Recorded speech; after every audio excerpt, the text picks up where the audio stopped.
আধুনিক হাসপাতালের বহু আগেই কিন্তু ভারতের চিকিৎসা বিজ্ঞানীরা ওই সময় দাঁড়িয়ে বৈজ্ঞানিক পদ্ধতি অবলম্বন করে সার্জারি করতেন। যেই সময় দাঁড়িয়ে আমরা ভাবি যে ওই সময়ের কিন্তু কোনো সার্জারি বা এক্সরে নেই, অ্যান্টিবায়োটিক নেই, কিন্তু মানব শরীরের ভেতরে কি আছে সেই জানার কোনো বিজ্ঞানী নেই, সেইখানে দাঁড়িয়ে ওই সময়ের চিকিৎসকরা কিন্তু দিনের পর দিন এইভাবেই যুক্তিসঙ্গত উপায়ে চিকিৎসা করে গেছেন। আর আজকের ভিডিওতে থাকছে সেই হারিয়ে যাওয়া চিকিৎসা বিজ্ঞানের ইতিহাস প্রাচীন ভারতের। তাই ভিডিওটা অবশ্যই পুরোটা দেখুন, অনেক ইনফরমেশন থাকছে এই ভিডিওতে। আর তার আগে অবশ্যই সাবস্ক্রাইব করুন আমাদের চ্যানেল তথ্যের সম্ভার।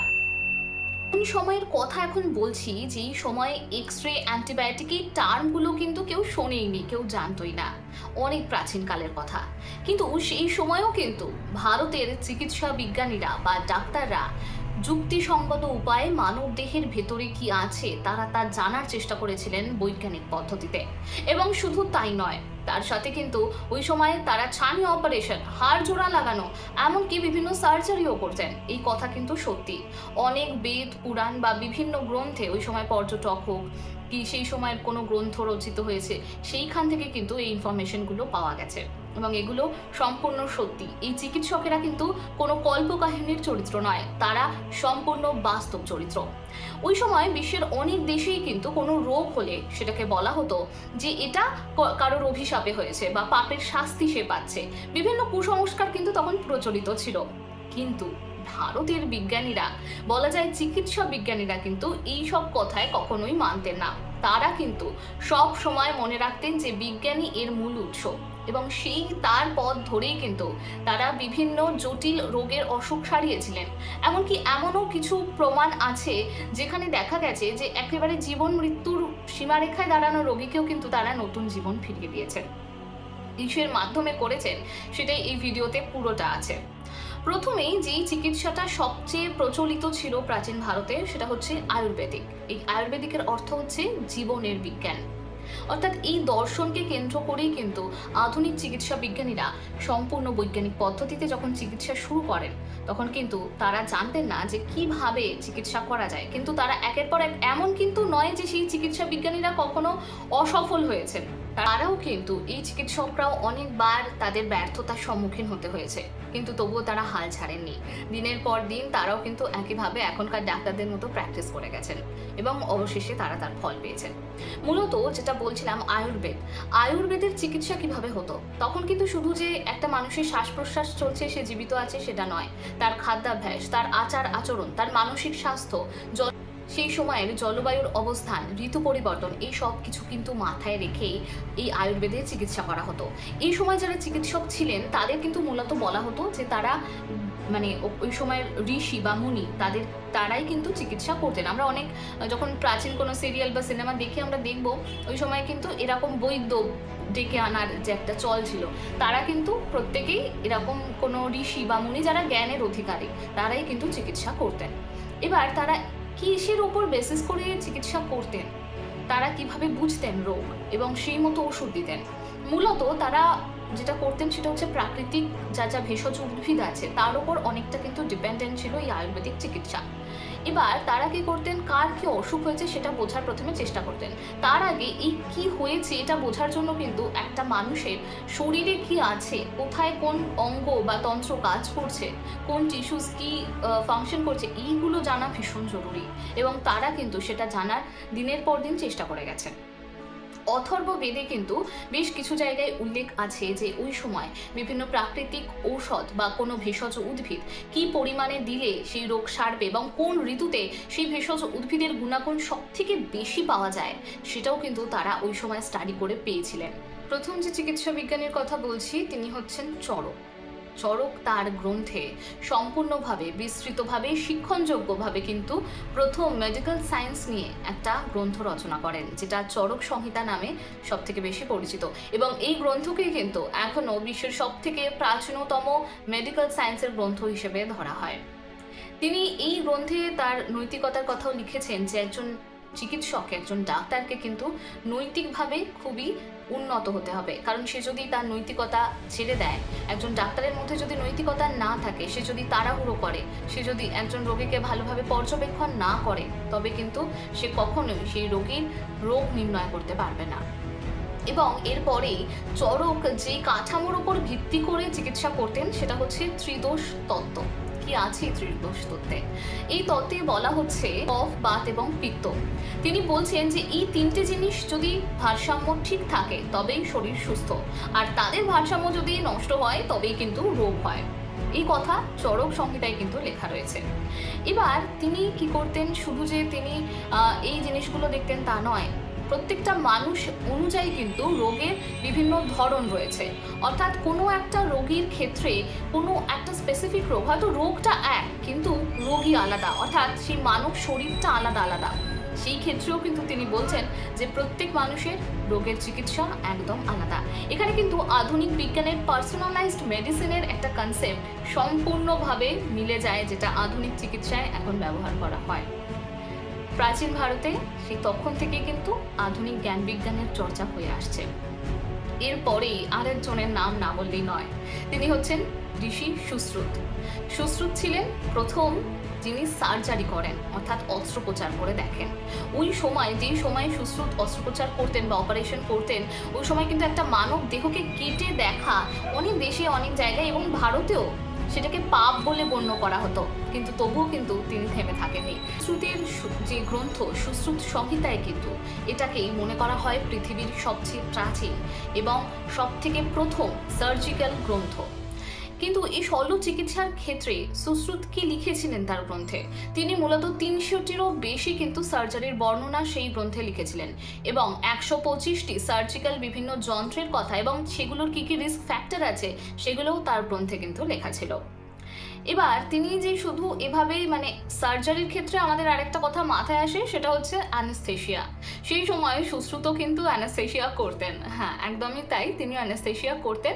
মূলত ধুতুরা বা বিভিন্ন নেশা জাতীয় কোনো ভেষজের মাধ্যমে কিন্তু ওই সময় রোগীর ব্যথা উপশমের জন্য সেরকম কোনো জিনিস ব্যবহার করা হতো, বা ওই সময় সুরা বা মদও কিন্তু ব্যবহার করা হতো অ্যানেস্থেশিয়ার জন্য।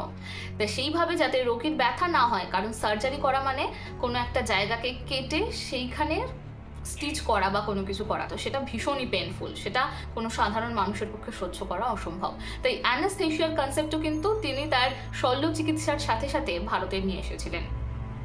কিন্তু এরকম একজন বা দুজনের মধ্যেই কিন্তু চিকিৎসা বিজ্ঞান প্রাচীন ভারতে সীমাবদ্ধ ছিল না। আরেকজনের নামও না বললেই নয়, আর তিনি ছিলেন কিন্তু গৌতম বুদ্ধের পার্সোনাল ফিজিশিয়ান। হ্যাঁ, তার পার্সোনাল যে দেখতেন, যে ডাক্তার ছিলেন তখন, বৈদ্য, তিনি কিন্তু ছিলেন এই ভদ্রলোক, আর এনার নাম হচ্ছে জীবক। তিনি মূলত গৌতম বুদ্ধের চিকিৎসা করতেন। ইনিও কিন্তু একজন জেনারেল ফিজিশিয়ান ছিলেন। ইনি কিন্তু ওই সময় শুধু যে ফিজিশিয়ান হিসেবে বা মেডিকেল জাস্ট মেডিসিন নিয়ে কাজ করেছেন তা কিন্তু নয়, তিনিও কিন্তু সমানভাবে শল্য চিকিৎসায় বেশ পারদর্শী ছিলেন এবং তার সময় কিন্তু তিনি মাথার আঘাতের জন্য যে অপারেশন দরকার হয় সেটা করেছেন এবং তার সাথে পেটের অপারেশনও কিন্তু খুব সফলভাবে করেছিলেন। তবে এখানে আরেকটা প্রসঙ্গ উঠে আসছে, সেটা হচ্ছে তাহলে কি শুধু অভিজাতদের জন্যই চিকিৎসা ব্যবস্থা ছিল প্রাচীন ভারতের? একদমই নয়। চরকের থেকে চরক বা সুশ্রুত অথবা এই জীবক, তারা প্রত্যেকে কিন্তু সাধারণ মানুষেরও চিকিৎসা করতেন। শুধু ধর্মগুরু বা গৌতম বুদ্ধের চিকিৎসা করেছেন এমন কিন্তু নয়, তিনি সাধারণ মানুষেরও চিকিৎসা করেছেন। অনেক ছোটখাটো তথ্য হয়তো সবকিছু তো আর বইতে পাওয়া যায় না, তবে কিছুটা যতটুকু পাওয়া গেছে সেখান থেকে বোঝা যায় যে শুধু অভিজাত শ্রেণীর জন্য নয়, শুধু বড় লোকদের জন্য নয়, সাধারণ মানুষের জন্য কিন্তু ভারতের চিকিৎসা বিজ্ঞান চিরকাল ছিল। এই কথা আমাদের মাথায় রাখতেই হবে। এরপরে আরেকটা দিক ঢুকবো, সেটা হচ্ছে যেইটা ছাড়া চিকিৎসা বিজ্ঞান সত্যি অসম্পূর্ণ, সেটা হচ্ছে, এবং যে দিকটা প্রাচীন ভারত হোক কিংবা বিশ্বে হোক অনেক জায়গায় কিন্তু অবহেলিত, আর সেই দিকটা হচ্ছে নারী স্বাস্থ্য। একজন নারীর বিভিন্ন স্বাস্থ্যের কথা মাথায় রেখে, এবং শুধু তাই নয়, একজন নারী গর্ভধারণ করে, তাই তার গর্ভাবস্থা এবং তার পরবর্তী যে অবস্থা এবং বাচ্চাদের ক্ষেত্রেও এই বিষয়, বাচ্চাদেরটা পরে আসছি, তার আগে নারী স্বাস্থ্য নিয়ে বা গাইনোকোলজি নিয়ে যদি বলতেই হয় তবে একজনের নাম উঠে আসে এখানে, তিনি হলেন বাগভট্ট।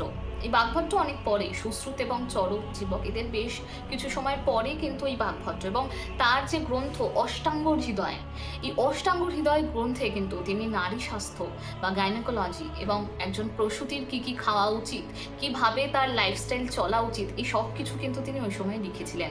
গর্ভাবস্থার কোন সময় কোন খাবার কতটুকু দরকার, সেটা তার মায়ের শরীরে কতটা প্রয়োজনীয়, তার বাচ্চার শরীরে কতটা দরকার কোনটা, সেই সমস্ত কিছু কিন্তু তিনি তার গ্রন্থে লিখেছিলেন।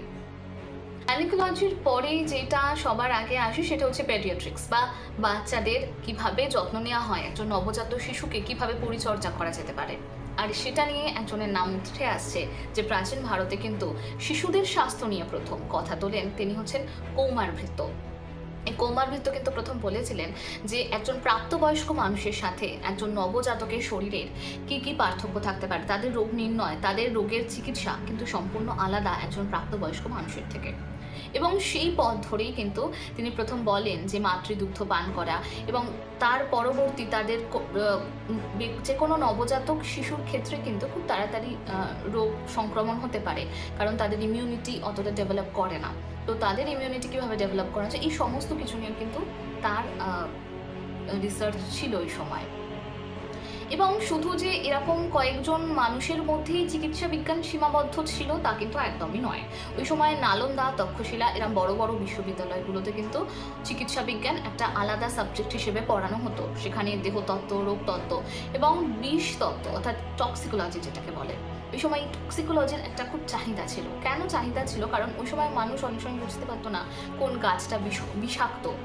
কখনো অনেক সময় যুদ্ধের ক্ষেত্রে কোনো ধরুন তীর বা ধনুক এরকম কোনো জাতীয় বা যেটা খুব শার্প কোনো একটা ফলার মতো অনেক সময় বিষ মিশিয়ে কিন্তু সৈন্যদের মারার একটা প্রবণতা, এই ধরনের যুদ্ধ কৌশল কিন্তু ওই সময় খুব পরিচিত ছিল। তো সেই জন্যই টক্সিকোলজির একটা কিন্তু বড় অবদান রয়েছে। এবারে আরেকটা জিনিস যেটা বলেছিলাম আমি প্রথমে ভিডিও, সেটা হচ্ছে চরক সংহিতার ক্ষেত্রে চরক কিন্তু খুব ইলাবোরেটলি তার গ্রন্থে এটা লিখেছেন যে একজন চিকিৎসককে সবার আগে নৈতিকভাবে খুব সুদৃঢ় হতে হবে। অর্থাৎ একজন চিকিৎসক কিন্তু কোনো রোগীকে কোনো মিথ্যে আশা দেখাবে না, সে তাকে এটা বলবে না যে না এই রোগ সেরে যাবে বা এই রোগ সারিয়ে দেবো, এমনটা নয়। এবং এমন কিছু করা, তবে হ্যাঁ এটার মানে এটা নয় যে সে কখনো ব্যর্থতার সম্মুখীন হয়নি, আমি সেটা নিয়েও আসবো এই ভিডিওতে।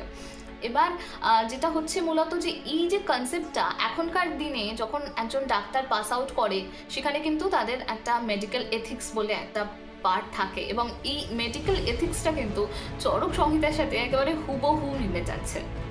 এবার হচ্ছে ওই সময়ের চিকিৎসকরা কি সবসময় সফল হতেন? তারা কি কোনো সার্জারি তাদের ব্যর্থতা হতো না? অবশ্যই না। ওই সময়েও অনেক অপারেশন থেকে শুরু করে অনেক রোগী অনেকেই মারা গেছেন এবং তারাও কিন্তু অসফল হয়েছেন, তারাও ব্যর্থ হয়েছেন এবং আবার মাথা তুলে দাঁড়িয়েছেন। তাই সেই সময়ে কিন্তু অনেক অঘটন যেটা এখন হয়, আমরা অনেক সময় ডাক্তারকে দোষ দিই যে কেন আপনি বাঁচাতে পারছেন না, কিন্তু সবসময় যে ডাক্তার বাঁচাতে পারে এমনটা নয়। তো সেই সময়ও কিন্তু সেই সময়ের চিকিৎসকরাও একইভাবে ব্যর্থতার সম্মুখীন হয়েছেন। তারা নিজেদেরকে কখনোই নিখুঁত একজন চিকিৎসক বলে দাবি করেননি এবং তাদেরও ফেলিওর এসছে, তারাও ফেল করেছেন অনেকবার। আজকের ভিডিওটা কেমন লাগলো কমেন্ট বক্সে অবশ্যই জানাতে ভুলবেন না, আর সাবস্ক্রাইব করুন আমাদের চ্যানেল তথ্যের সম্ভার।